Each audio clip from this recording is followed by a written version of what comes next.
Today, I'm going to be diving into something that everyone needs. And no, it's not fishing gear, although I'm sure some of you would argue that. But something way more essential. Clean drinking water. Whether you're camping off-grid, maybe taking a road trip with your van or your RV, or you just want a reliable water source at the home or the office, having safe water isn't optional, it's critical. I'm unboxing and testing the Purewell Portable RO water filter system. Does it work? If so, how well?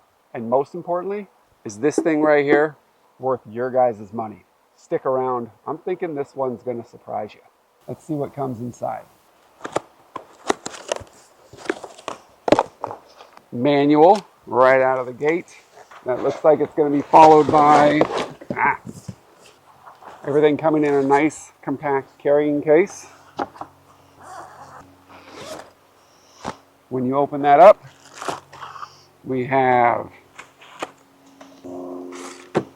what looks like to be the water spigot, stainless steel. It feels as if it's pretty sturdy. It also comes with the charger. Here is the portable purifier, and then the meat and the potatoes of this whole operation, the actual unit itself. This thing feels pretty sturdy. Immediately, I am noticing a compass, which is confusing me, because if you think you're lugging this thing around in the woods while hiking, you're out of your mind. It does come with what looks like a flashlight, which could be useful in a tent. On the back here, it has some sort of weird sticky tape that is bubbled up, and I'm not sure what it's covering up, but it's covering up something. We have the 3 ports where you put water. Where the compass is, I guess that makes more sense. For whatever reason, you can take that thing off. There we are. Here's the actual filter for the unit, which is good. It is interesting because apparently this thing is supposed to be brand new, and yet there's dirt in here, which is odd. It says reverse osmosis membrane, antibacterial membrane, coconut shell, activated carbon. Interesting. Anybody out there is allergic to coconut, you might want to make note of that. Put that back where it belongs. Sturdy handle. Charging in port for this goes right there. That is not connected. Good luck not losing that. That thing is going to be gone in a matter of hours.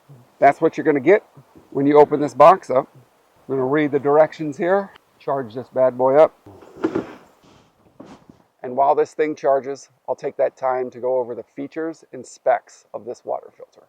As I've been letting the filter charge, I've been reading through this manual here and found a couple interesting things. First off, this does not have a water tank. You take and use the 3 different hoses that I failed to show on the unboxing portion. You hook those up. One is an intake valve, one is where the dirty water goes, and one is what you hook up to that faucet, and that is your clean water. Essentially, you have unlimited water until this bad boy runs out of power and or filter gets gross. It states not only is this thing a water filter, but since you charge it, it can also be a power source, which is kind of cool. It says you can charge your phone, other things like that. For me in particular, when I'm out and about, I could charge my batteries for these cameras, which is pretty cool. What else did I find interesting? It says that this thing has 4 different types of filtration going on, which is a lot. It's got an RO membrane, it's got activated carbon, it's got an alkaline filter, and it has UV light, it says. It states that the membrane is a 0.0001 micron membrane, which is so tiny. This filter has multiple preset options for dispensing water, which is kind of nice. It has 120 mLs, 250 mLs, 500 mLs, 999 mLs as a preset. So you just hit that button essentially, and then it will fill to that. So you can fill up your water bottles. Pretty awesome. For the pre-filter, it says every 500 gallons you should replace. For the RO filter, you should replace that every 3,000 gallons, and that is the active carbon and the RO filter membrane. Pre-filter is stainless steel mesh. or the PP cotton. That thing removes leaves, twigs, weeds, rust, sludge, gross bug eggs, organic pollution, and then the RO filter does essentially everything else. Ooh, E. coli is sticking out on that as one of the options that it yanks out of there, and dysentery. Both things suck. You want them out of your water. Sounds like this will do it. The UV light states it's good for the lifetime of the filter. That kills bacteria and viruses. It states that the RO filter itself has a 3-second swap time. So you're supposed to be able to change out that filter in 3 seconds or less. It's got real-time TDS readout. There's an indicator that tells you how much life is left in your filter. And since this thing is portable, they say, well, it is, just depends on how much weight you want to yank around, but there's 0 installation for this thing. That's why it kind of appeals to a broad crowd. You don't need to plug it in. You just place it next to the side of some body of water, even if that body of water is a sink, and start filtering out the grossness. And that's pretty much it for the highlight. I'm going to see how far along this thing is on the charging process and start setting it up so that we can see how easy this thing is to actually use in the real world. Turns out this thing takes a little bit more juice and time to charge than just letting it sit for a few hours on a portable charger. I packed up, drove to a new location, let this thing charge for the drive. It will charge in your car as you're driving, it turns out. Now that we're at the lake, I'm going to take and set everything up before running this water filter for the first time. Very important that you get everything going so that you're not trying to run this thing, obviously, with a dry circuit. Now, this lake is large. This lake looks pristine, but rest assured, this lake has one of the largest returns of sockeye salmon in the world. So this lake is full of bacteria at the moment because it is the end of the sockeye run and this place has just littered with fish. You can't go down the beach without running into a few dead carcasses. As we went over before, we have our sweet stainless steel faucet. Let's put that like so, and then tighten it down until you deem it to be tight enough. Just like that. And that will allow you to still swivel the faucet. We have this little L that will attach to this. It just fastens like so. We have the front line of the filter system, and that is what goes in the water. We have 2 floats that come along with this. And then inside the carrying case, if I can find the zipper, my hands are frozen, the 3 different pieces of tubing. In the manual here, it clearly goes over what color goes where. White, blue, red. And that's how we're going to hook it up. There's a cap that covers all 3 of the inlets for the water. I guess one's an outlet, but at least this cap is attached and won't get lost in the abyss like this charging port cap. We're going to start out with the raw water, which is white. Now with this, there we go, a little better. With this, the instructions state you put on the floats first. We'll take and put this bad boy on like this, and we'll put this second one on like so. But you just make sure that you put that on so it's tight, which it is. And we're going to put this one on the first raw intake.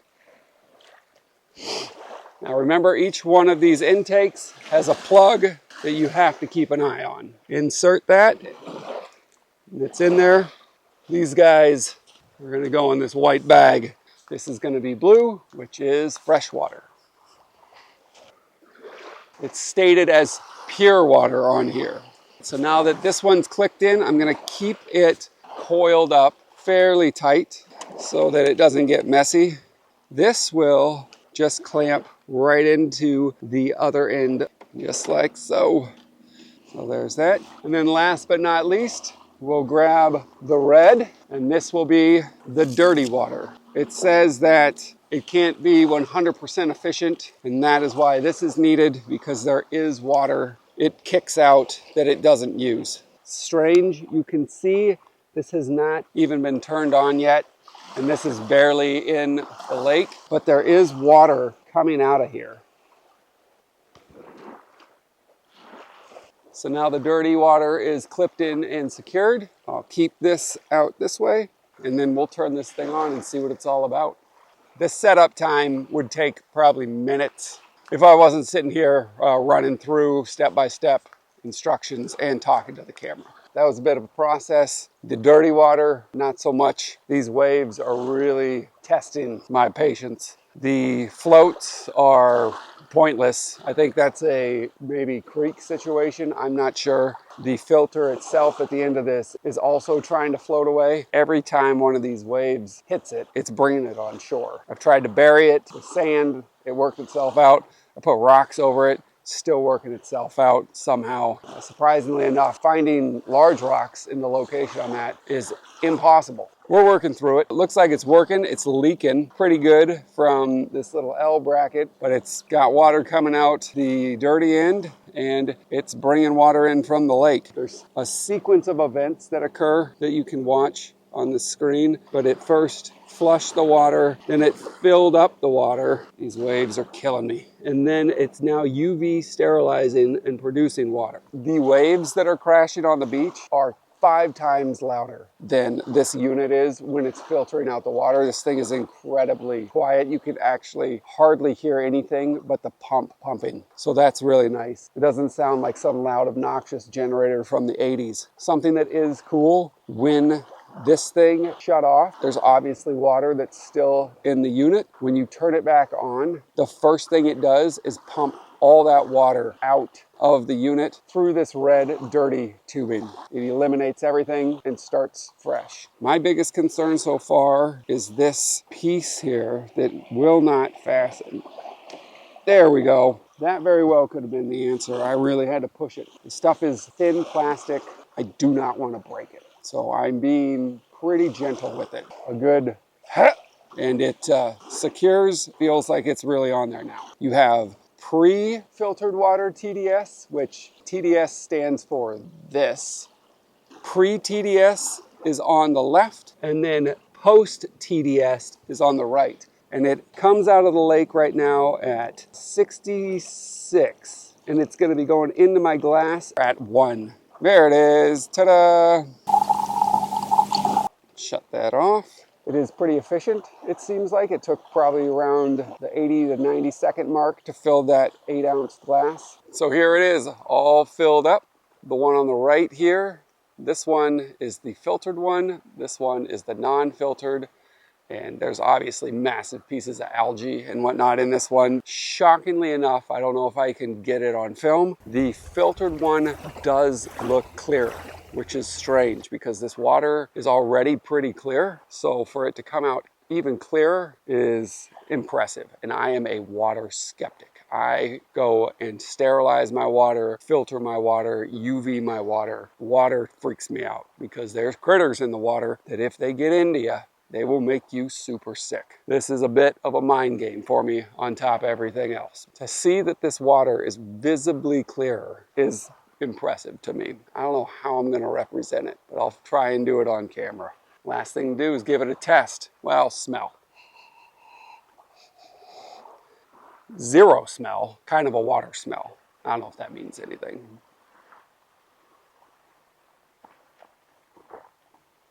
Tastes like water. Doesn't taste like gross mud water, but it tastes like water.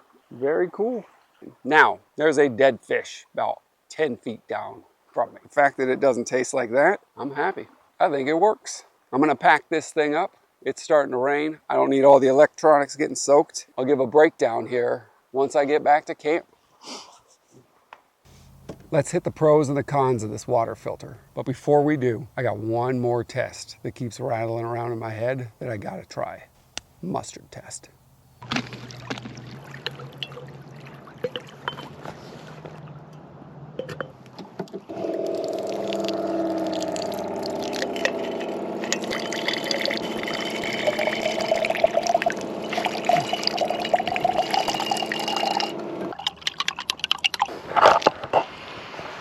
going to be the water or the fact that this is over a year expired. One of them has the chance of making me ill.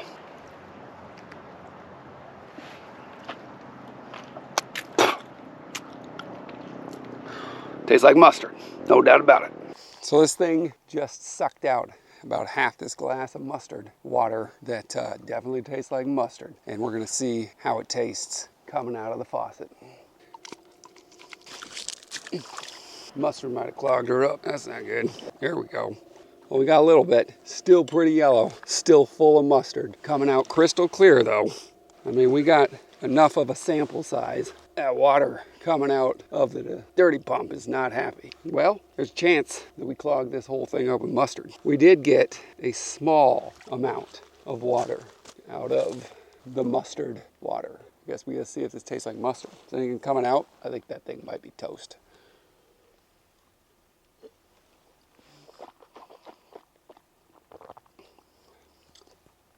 It doesn't taste like mustard at all. Tastes spectacular, actually. Crystal clear water. Mustard test wins on drinkability, loses on the ability to be able to filter through year expired mustard. That's crazy. So mustard test was an absolute game changer. It definitely clogged up the first line filter for quite some time. I had to flush some water through it, get it working again, but I would be lying to you if I didn't say the first go around I was not convinced on how well this filter worked. The water went from pretty clear to really clear, but other than that, there wasn't any indication on how well that filter did its job. With the mustard test, it went from looking like mustard, smelling like mustard, tasting like mustard, to going to this crystal clear, mountain fresh, what you would assume would be glacier fed water. Thoroughly impressed with how the water came out. But let's hit the pros and cons of this thing. So we'll start off with the pros. The first pro that comes to mind for me with this water filter is the fact the filter itself removes practically every type of contaminant, which is a huge positive for me. As I stated before, water is one of the things that I do not mess around with. I know or have heard of too many people going out in the woods, hunting, camping, whatever, and ending up with giardia, beaver fever, something that's making them either puke or go out the other end. And you do not want that when you are in the middle of nowhere. It is crippling, and it will make that hunt go from awesome to get me out of here in a matter of hours. The fact that this thing claims, and I believe now with the mustard test, does eliminate practically everything that's creepy and crawly in the water, huge pro for me. Another pro is this thing has a great battery life. If you bring this thing camping with you in your camper, everybody knows that water out of a camper is not drinkable. You cannot just pour that right out of the tap, or if you do, you risk getting the pukes. The fact that this thing gets charged and you can take it and go camping with it and filter out the water coming out of your RV tank and get nice crystal clear water is a great thing. Camping in a tent, obviously backpack camping, that ain't happening. This thing's screen, the display on this water filter allows you the ability to see the TDS readout for both incoming water into the filter and the water that it's exporting out, which is very reassuring. There's times that this thing read pretty high on the TDS, but as it worked through the water and processed it, the TDS went down drastically. Having the ability to know that maybe it's a little high right now, I'll let some water run through, filter out whatever that is, and hit it when it's a little lower is very reassuring. Lastly, this thing is obviously portable and is run by a battery, which is great for people that rent, that don't want to have to install anything. Zero installation required with this. You literally unpack it, let it run through its checks, and boom, you're off and running with clean running water. That is a very, very nice option. A, for the camping, but B, for people that still want to have nice drinkable water and don't want to have to spend a bunch of money having somebody put some sort of filtration system in their house, or they don't want to have to do hours of work themselves. Now, for the cons on this thing, it is heavy. So for tent camping, this is quite the unit. I was shocked with how well it transported the first time I was out shooting today before the rainstorm. I did not pack it away. I walked back to the tent site. It wasn't too bad. It did get heavy there towards the end, but for taking it and just going and walking down to a creek or a river or a lake, totally doable. But mind you, it is heavy. It is a bit bulky. The second thing that came to mind was the fact that this thing has a water filter that needs to be replaced. You're going to have to be replacing it, and since this model is a little more high-end, the filter on that thing will be more expensive than, say, boiling it or putting iodine tablets in it or whatever cheap way there is to go out and filter water. There's a bunch of different ways that don't involve you lugging around some big unit like this. It did seem as if this thing was kicking out water kind of slow. It's definitely not like a faucet that comes out of the house. It is almost a aggressive trickle, if I could say that. And the last thing that came to mind was the fact that this thing does need some sort of power source. So if you're on a multi-day camping trip or whatever and you don't have that power source, eventually this thing will run out of juice and you'll have to figure out some way to either power it or an alternate way to filter your water. That's something that you should be considering when purchasing it. And with the pros and cons out of the way, I guess that just kind of leaves us with who do I think this is best suited for? That would be people that are renting apartments, don't want to install anything into their house for a long-term solution. This is kind of pick it up, take it with you as you go, move from place to place. Definitely works for people that have campers, people that are tent camping but not going too deep into the woods, I would say. I don't see anybody that doesn't have some sort of portable power unit being able to use this thing long-term. It's more so for the people that are doing RV traveling, van life traveling, or hanging out